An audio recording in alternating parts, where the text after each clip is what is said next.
Hello students, Gauss law की application हम लोग पढ़ रहे थे। 2 एप्लीकेशन हमने कंप्लीट कर ली थी। नेक्स्ट जो है हमारी थर्ड एप्लीकेशन, वो क्या है? Electric field intensity due to uniformly infinite uniformly charge non conducting sheet, अर्थात किसी अनंत विस्तार की आवेशित अचालक परत के कारण विद्युत क्षेत्र की तीव्रता। ठीक है, कैसी शीट है? Infinite uniformly charge non conducting sheet है। ठीक है, नॉन कंडक्टिंग, कंडक्टिंग भी पढ़ेंगे और नॉन कंडक्टिंग है ये वाली। ठीक है, अंतर क्या रहता है? देखो, नॉन कंडक्टिंग और कंडक्टिंग में जहाँ पर हम लोग नॉन कंडक्टिंग कोई भी ऑब्जेक्ट होता है उसको चार्ज देते हैं, वो चार्ज वहीं पर रहता है, मोशन नहीं करता है। क्योंकि जो नॉन कंडक्टर्स होते हैं अर्थात इंसुलेटर्स जो होते हैं वो इलेक्ट्रिक का कंडक्शन नहीं करते हैं। जब कंडक्शन नहीं करेंगे तो चार्ज कहाँ रहेगा? वहीं रहेगा। तो ऐसे ही हम लोग ये मान रहे हैं कि ये एक इनफाइनाइट एक्सपेंशन की अर्थात अनंत विस्तार की एक अचालक प्लेट है, नॉन कंडक्टिंग शीट है, और इसके ऊपर जो चार्ज है वो यूनिफॉर्मली डिस्ट्रीब्यूटेड है। और इसकी जो चार्ज डेंसिटी है, सरफेस चार्ज डेंसिटी, वो कितनी मान लेते हैं हम लोग? सिग्मा। ठीक है, तो इसमें भी हम लोग 2 सेक्शन कर देते हैं इसके। एक तो पहले हम लोग इसकी डायरेक्शन निकालेंगे इलेक्ट्रिक फील्ड इंटेंसिटी की इस शीट की वजह से, और सेकंड सेक्शन में हम लोग क्या निकालेंगे? उसका मैग्नीट्यूड। ठीक है, इलेक्ट्रिक फील्ड इंटेंसिटी का मैग्नीट्यूड निकालेंगे। तो सबसे पहले देखते हैं हम लोग इसकी डायरेक्शन क्या होगी। तो डायरेक्शन निकालने के लिए क्या मानते हैं हम लोग? ये शीट है, शीट कैसे रखी हुई है? इस तरह से रखी हुई है, ऐसे नहीं है, ये ऐसे रखी हुई है। ठीक है, अब इससे परपेंडिकुलर डिस्टेंस आर डिस्टेंस पर एक पॉइंट ले लिया हमने पी। इस पी पॉइंट पर सबसे पहले हमको निकालनी है इलेक्ट्रिक फील्ड की डायरेक्शन, फिर निकालेंगे हम लोग मैग्नीट्यूड। तो डायरेक्शन निकालने के लिए क्या करा हमने? यहाँ पर ये एक पॉइंट ले लिया ओ, इस पॉइंट से आर डिस्टेंस पर पी है। इस ओ से दोनों तरफ, ऊपर की तरफ और नीचे की तरफ, सिमेट्रिकली बिल्कुल सेम डिस्टेंस पर 2 स्मॉल एलिमेंट्स ले लेते हैं हम लोग, 2 स्मॉल सरफेस एलिमेंट्स जिनका सरफेस एरिया कितना है? ds1 और ds2। क्योंकि स्मॉल एलिमेंट्स हैं तो हम लोग इनके सरफेस एरिया को ds की फॉर्म में रिप्रेजेंट करेंगे। तो ये कितना हो जाएगा? ds1 ds2। दोनों के सरफेस एरिया, दोनों एलिमेंट्स के सरफेस एरिया बिल्कुल इक्वल है। ठीक है, और ये डिस्टेंस भी बिल्कुल इक्वल है। अगर इसके ऊपर dq चार्ज है और इसके ऊपर भी अगर dq चार्ज है, तो इस dq चार्ज को हम कैसे कंसीडर कर सकते हैं? As a point charge. यहाँ पर तो क्या है, ये पूरा इसके ऊपर फैला हुआ है, लेकिन हमने यहाँ पर एक छोटा सा एलिमेंट लिया। इस एलिमेंट के चार्ज को हम लोग कैसा कंसीडर कर सकते हैं? As a point charge. और पॉइंट चार्ज की वजह से कुछ डिस्टेंस पर कोई पॉइंट हो, उस पर इलेक्ट्रिक फील्ड इंटेंसिटी किससे निकालते हैं? KQ/R स्क्वायर से। अगर इसको मान लेते हैं हम लोग ये डिस्टेंस A है, तो दोनों ही A होगी, क्योंकि दोनों की यहाँ पर जो O पॉइंट है उससे डिस्टेंस कितनी है? सेम है। जब सेम है तो ये ds1 से और ds2 से P की जो डिस्टेंस होगी वो भी क्या होगी? इक्वल होगी। उसको क्या ले लेंगे हम लोग? A कंसीडर कर लेते हैं। तो इसकी वजह से और इसकी वजह से जो इस P पॉइंट पर इलेक्ट्रिक फील्ड है वो क्या मान ली हमने? ds1 की कारण इस P पॉइंट पर जो इलेक्ट्रिक फील्ड है वो तो dE1 मान लिया, और ds2 की कारण इस पॉइंट P पर जो इलेक्ट्रिक फील्ड होगा उसको क्या मान लिया हमने? dE2। डायरेक्शन देखो कैसी होगी? ये dq आवेश या dq चार्ज, इसकी नेचर क्या होगी? पॉजिटिव। और पॉजिटिव चार्ज के लिए इलेक्ट्रिक फील्ड कैसा होता है? आउटवर्ड डायरेक्शन में होता है। तो इसके लिए आउटवर्ड डायरेक्शन कौन सी होगी? ये वाली dE2 की। और ऐसे ही इस ds1 के कारण dE1 की जो डायरेक्शन होगी वो भी आउटवर्ड डायरेक्शन होगी, ये वाली डायरेक्शन होगी। ठीक है, अगर हम लोग मान लेते हैं कि ये दोनों ही इलेक्ट्रिक फील्ड हॉरिजॉन्टल से कितना एंगल बनाते हैं? थीटा। दोनों थीटा एंगल बनाते हैं अगर, तो इनके कुछ कंपोनेंट भी हम ब्रेक कर सकते हैं हम लोग। dE1 का कंपोनेंट एक तो बेस कंपोनेंट हो जाएगा, जो पहले भी किया हुआ है हमने लीनियर चार्ज के लिए। ठीक है, इनफाइनाइट लीनियर चार्ज के लिए। तो ऐसे ही इसका एक बेस कंपोनेंट ये वाला हो गया, कितना हो जाएगा? dE1 cos theta. और इसका वर्टिकल कंपोनेंट यानी परपेंडिकुलर जो कंपोनेंट है वो कितना हो जाएगा? dE1 sin theta. बिल्कुल इसी तरह से DE2 जो इलेक्ट्रिक फील्ड है, due to a small element, इसको भी हम लोग दो कंपोनेंट में ब्रेक कर सकते हैं। एक कंपोनेंट होगा बेस कंपोनेंट, यानी जिधर एंगल बन रहा है, कौन सा हो जाएगा, DE2 कोस थीटा, और इसका वर्टिकल कंपोनेंट कितना हो जाएगा, DE2 साइन थीटा। अगर DE1 और DE2 की वैल्यू निकालें तो क्या ये सेम आएंगी, देखो दोनों की वैल्यू सेम आएंगी, क्योंकि दोनों पर सेम चार्ज है, दोनों की इस पॉइंट P से डिस्टेंस सेम है। जब डिस्टेंस भी सेम है और दोनों का चार्ज का अमाउंट जो है वो भी सेम है, तो फॉर्मूला क्या होता है, KQ/R²। तो अगर हम लोग निकालें इससे तो कितना निकल सकता है, KdQ/A²। दोनों के लिए सेम रहेगा।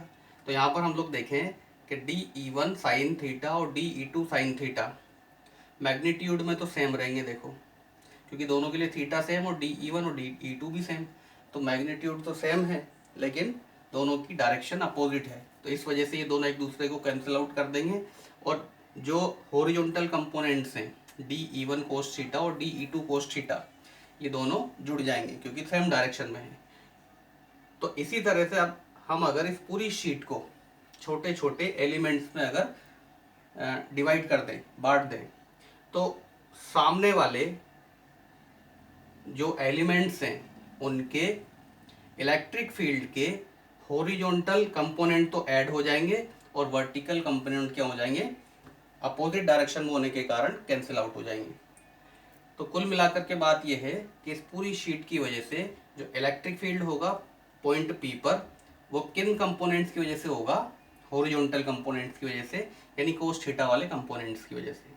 तो इलेक्ट्रिक फील्ड जो है उसकी डायरेक्शन क्या हो जाएगी, normally to the surface of sheet. ठीक है, normal to the surface of sheet, अर्थात जो परत है उस परत की सतह के हमेशा लंबवत दिशा में। तो कौन सी हो गई, अगर ये शीट ऐसे है तो इलेक्ट्रिक फील्ड की डायरेक्शन क्या हो जाएगी, हमेशा इसके परपेंडिकुलर, यानी ये वाली डायरेक्शन में, क्योंकि कंपोनेंट क्या है, हॉरिजॉन्टल, इसी डायरेक्शन में तो है। तो ये हमारी निकल गई डायरेक्शन। तो डायरेक्शन क्या रहेगी, हमेशा normally to the surface of sheet. ठीक है, अब हम लोग निकालेंगे इसका मैग्नीट्यूड, इलेक्ट्रिक फील्ड इंटेंसिटी का मैग्नीट्यूड निकालेंगे अब। ठीक है,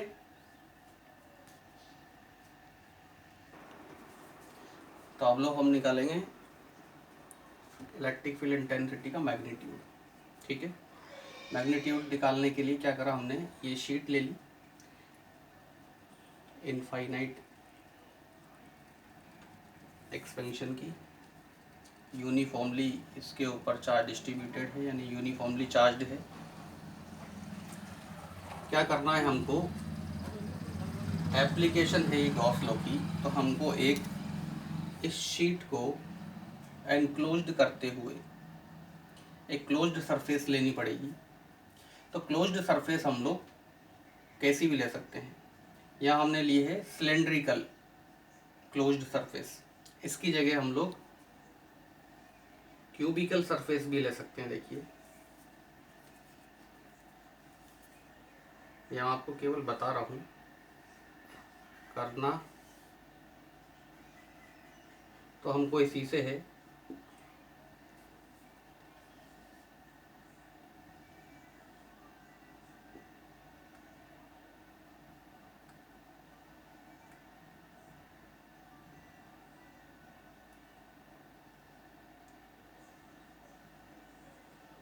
ये देखिए,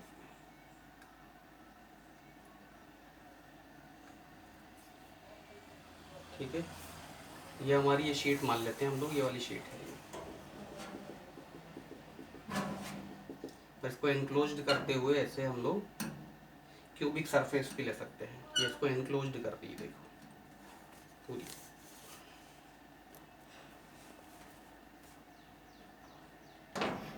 तो हम चाहें तो ऐसी भी एक क्यूबिक सरफेस ले सकते हैं, चाहे तो हम लोग सिलेंड्रिकल ले सकते हैं। बुक के अकॉर्डिंग हमारी सिलेंड्रिकल सरफेस है, तो हम लोग इससे सॉल्व करेंगे, आंसर बिल्कुल सेम यही निकलेगा। यानी हमारा जो रिजल्ट आएगा, चाहे हम लोग इससे सॉल्व करें चाहे इससे सॉल्व करें, दोनों से सेम आना है।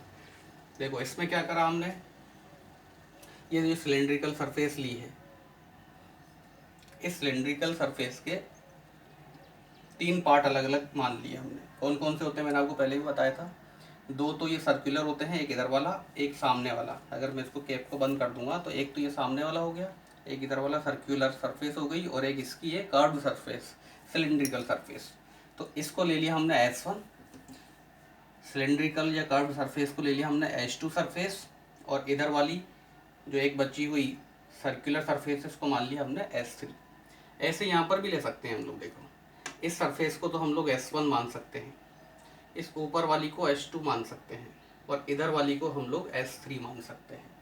ठीक है, तो हम लोग कैसे भी सॉल्व कर सकते हैं, इससे भी कर सकते हैं, इससे भी कर सकते हैं, क्योंकि हमारे बुक के अकॉर्डिंग इससे सॉल्व किया है हमने।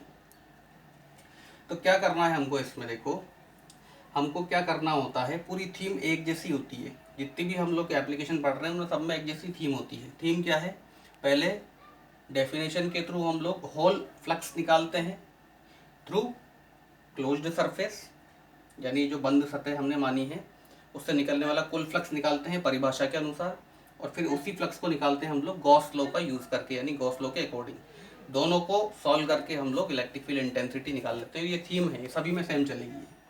तो यहाँ पर हमारे पास में कितनी सरफेस मान ली हमने इसकी, 3, 1, 2 और एक कर्व सरफेस। तो अगर पूरा नेट फ्लक्स हमको निकालना है, देखो इसमें भी ऐसे ही कर सकते हैं हम लोग, जितनी भी ये सरफेस हैं इन सब में से हम लोग जो फ्लक्स है उस फ्लक्स को टोटल निकाल लेंगे, और उसी से ही गॉस लॉ से सॉल्व करके हम लोग इलेक्ट्रिक फील्ड इंटेंसिटी भी निकाल सकते हैं। तो मैं इससे बता रहा हूँ क्योंकि हमारे बुक के अकॉर्डिंग है। तो देखिए यहाँ पर the net flux through cylindrical surface phi1 through surface S1, phi2 through surface H2 and phi3 through surface S3। अब phi1, phi2, phi3 इनको कैसे लिख सकते हैं, देखो phi1 कौन सी वाली सरफेस है, ये सर्कुलर सरफेस। तो इसका हम लोग अगर फ्लक्स निकालें तो यहाँ पर देख सकते हैं हम लोग इसका सरफेस एरिया किधर होगा।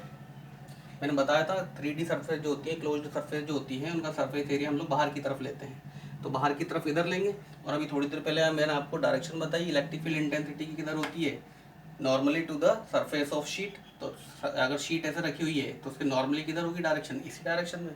तो इसका मतलब इलेक्ट्रिक फील्ड और सरफेस एरिया दोनों एक ही डायरेक्शन में होंगे। तो अगर हमने इस S1 पर एक स्मॉल एलिमेंट ले लिया जिसका सरफेस एरिया कितना है ds1, तो ds1 की डायरेक्शन भी किधर होगी, ई की डायरेक्शन में। तो इसके लिए थीटा की वैल्यू कितनी हो जाएगी, 0 डिग्री। बिल्कुल सेम इसके लिए भी यही होगा। ई किधर होगा, normally to the surface of sheet, यानी बाहर की तरफ इधर होगा। और इस S3 सरफेस के लिए सरफेस एरिया किधर होगा, वो भी इधर ही होगा। तो इस पर भी अगर छोटा सा हमने एलिमेंट ले लिया ds3, तो इसकी और दोनों की डायरेक्शन सेम डायरेक्शन में होगी, तो थीटा कितना हो जाएगा, 0 डिग्री। और ऐसे ही ये जो कर्व्ड सरफेस है, इस कर्व्ड सरफेस में जो सरफेस एरिया है वो किधर होगा, परपेंडिकुलर ऊपर की तरफ, और इलेक्ट्रिक फील्ड तो इधर ही होगा। या तो आप इधर ले सकते हैं इलेक्ट्रिक फील्ड, या इधर ले सकते हैं, दोनों तरफ कहीं भी ले सकते हैं। तो दोनों के बीच में 90 डिग्री एंगल हो जाएगा, तो इसके लिए थीटा कितना हो गया, 90 डिग्री। तो देखो फ्लक्स थ्रू S1 यानी phi1 की वैल्यू लिखें तो कितनी आ जाएगी, EdS1 cos थीटा S1 के लिए, प्लस ऐसे ही H2 के लिए EdS2 cos थीटा, प्लस ऐसे ही S3 के लिए EdS3 cos थीटा। ठीक है, अब देखिए इसके लिए थीटा की वैल्यू कितनी है, 0 डिग्री। इसके लिए थीटा की वैल्यू कितनी है, H2 के लिए 90, और S3 के लिए थीटा की वैल्यू कितनी है, 0 डिग्री। तो cos 0 कितना होता है, 1। इसके लिए cos 90 0, इसके लिए cos 0 इक्वल्स टू 1। तो ये तो क्या हो जाएगा, 0, क्योंकि cos 90 की वैल्यू 0 है।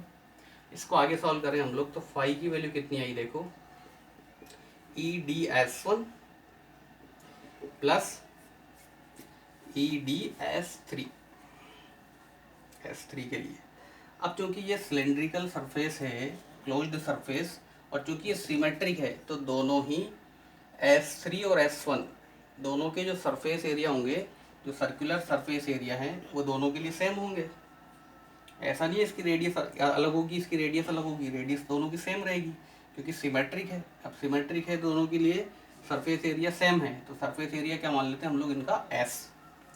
तो फाई की वैल्यू कितनी हो जाएगी, ई इधर से बाहर ले लिया, इधर से DS1, ऐसे ही इधर से ई बाहर ले लिया, DS3 S3।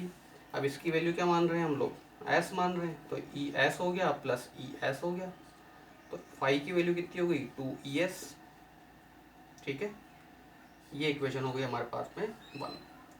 अब ऐसे ही हम लोग नेट फ्लक्स निकालते हैं through Gauss law. So from Gauss law net flux through cylindrical surface phi equals to Q upon epsilon naught. इससे जो चार्ज एनक्लोज्ड हो रहा है उस चार्ज को क्या मान लिया हमने, उसका अमाउंट क्यू मान लिया अगर, तो फाई की वैल्यू क्या हो गई Q upon epsilon not, equation 2 हो गई। अब ये फाई की वैल्यू यहाँ पर पुट करते हैं हम लोग, तो from equation first and second 2ES equals to Q upon epsilon not.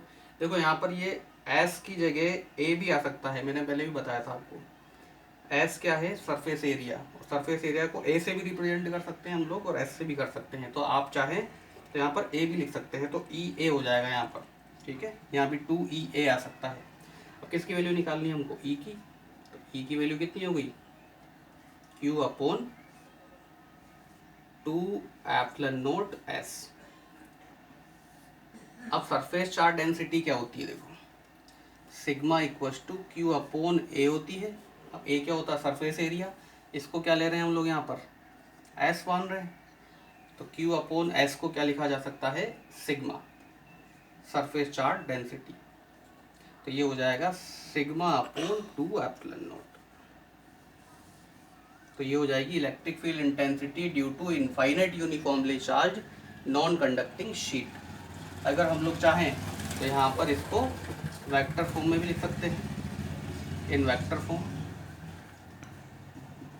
Form क्या हो जाएगी, ई के ऊपर वेक्टर आ जाएगा सिग्मा अपॉन 2 एप्सिलॉन नॉट, और इधर क्या लग जाएगा एन कैप,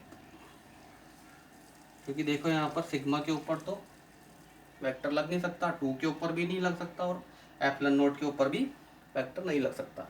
तो अगर हमको इसको वेक्टर नोटिफिकेशन में बताना है तो हमको एक यूनिट वेक्टर की रिक्वायरमेंट होगी, और यूनिट वेक्टर क्या मान लिया हमने एन कैप, जहाँ एन कैप की डायरेक्शन क्या है, normally to the surface of sheet.